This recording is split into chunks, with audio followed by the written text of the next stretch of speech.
According to Guillaume Bielent, an ecologist at a French research center called SARA, both people and fauna rely on the baobab tree because of their nutritious fruits, their water-filled trunks, and their ability to provide shelter, especially in times of drought.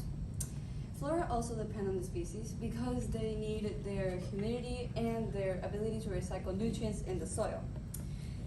This relevance places them in the center of many ecosystems, especially Madagascar, which holds 7 of the 9 world species, 6 of which cannot grow anywhere else.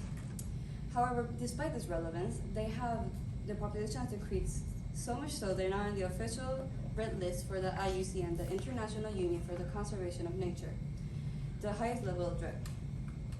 Good morning, my name is Miranda Saz, and today we'll be examining the effectivity of PAN or protected area networks going forward in preserving baobabs in Madagascar. To do this, we need to examine to more than just present regulations, hence the focus on the effects of climate change on the population, the limits to pollination, and the monetary situation of the island. According to KI, an institution dedicated to population research worldwide, baobab distribution rates rely more than anything is on their temperature and their temperature fluctuations.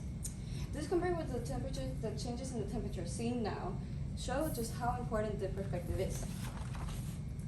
We're referring to Guillaume Bielent. He estimates that from the present to 2055, temperatures in Madagascar will rise 1.1 to 2.68 Celsius. This one affecting baobabs will cause species migration because of their high sensitivity to the climate. However, because of that same high sensitivity, it is more likely they won't be able to find a proper place to dwell, and their population will continue to decline. A possible solution is to minimize carbon emissions, which will lessen the carbon footprint and lessen the blow it has on the baobab population. According to the call for stimulus, the wet clover found in downtown Toronto uses cyanide to repel herbivores. However, because of higher temperature, higher freezing risk, their production has greatly decreased. Flora have also taken up similar trends to adjust itself to the surrounding environment. However, those that aren't able to do it as properly or quickly enough, they become either extinct or at the risk of extinction, and such is the case with the baobab tree. According to FFI, Flora and Fauna International, past sea dispersers such as giant lemurs, giant tortoises, and the yellow finbird are now extinct. What this means for the population is that they now have already lost their major pollinators, and therefore their seeds don't spread as consistently nor as expansively as they used to. This wasn't a problem before because they are inherently a long-lasting species. However, it is now because they need to constantly adapt to the climate change and they aren't able to. A possible solution is to manually disperse the seeds, which is both give a much needed population boost as well as allow for baobabs to start to adapt more consistently to the climate. PAN systems tend to use government funds to be able to carry out their projects. However, because of the financial situation of this specific island, it might be an issue. According to the World Bank, Madagascar is an LDC, or lower developed country. What this means is that it has high percentages of poverty. As you can see, it ranks above other states known for having high rates of poverty, and it also has an understimulated economy. To add on, its agricultural sector has 63% of employment. This becomes even more relevant when looking at the reason for deforestation.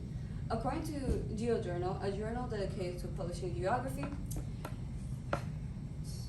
deforestation happens because of mineral extraction, grazing and burning, and shifting cultivation, rather than because of population growth.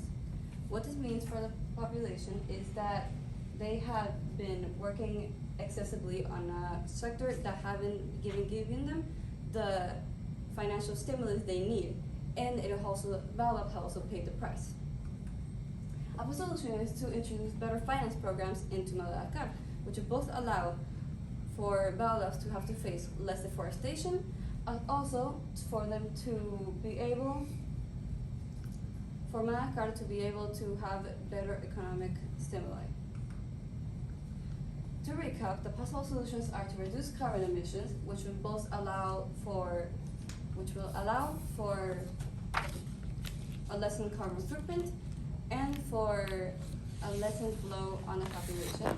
Manual dispersion of seeds would allow for both a population boost as well as for them to be able to adapt more consistently to the environment. And financial programs will both benefit the empowered Madagascans as well as the Baoba population by helping them face less deforestation. However, limitations have been determined. Recurring external funds means that PA, especially since it's working on an LDC, it will need funds from somewhere else.